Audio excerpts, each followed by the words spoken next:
BRT এর তথ্যমতে সড়কে চলমান ৭০,০০০-এরও বেশি যানবাহনের মেয়াদ শেষ হয়েছে ১০ বছর আগে, আর ৩৩% যানবাহনই ফিটনেসবিহীন। এ অবস্থায় অনুমোদনহীন ও মেয়াদোত্তীর্ণ যান চলাচল ঠেকাতে বিআরটি এর ব্যর্থতা নিয়ে রুল জারি করলেন উচ্চ আদালত। এছাড়া এ ধরনের যানবাহনের প্রকৃত সংখ্যা জানাতে বলা হয়েছে ১ মাসের মধ্যে। এর চাইতে বড় অনিয়ম, এর চাইতে বড় বেআইনি এবং মানুষের জীবন নিয়ে খেলা, এটা তো কখনোই বরদাস্ত করা যায় না। ৭০,০০০-এর অধিক গাড়ি বিনা রিনিউতে, বিনা ফিটনেসে এবং ড্রাইভারের লাইসেন্স ছাড়া গাড়ি চলছে।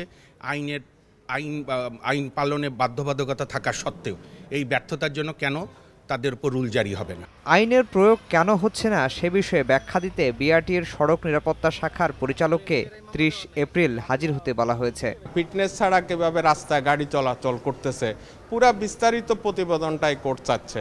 গত বছরে একই ধরনের আদেশ ও রুল হলেও তা এখনও নিষ্পত্তি হয়নি। আফজাল হোসেন, সময় সংবাদ, ঢাকা।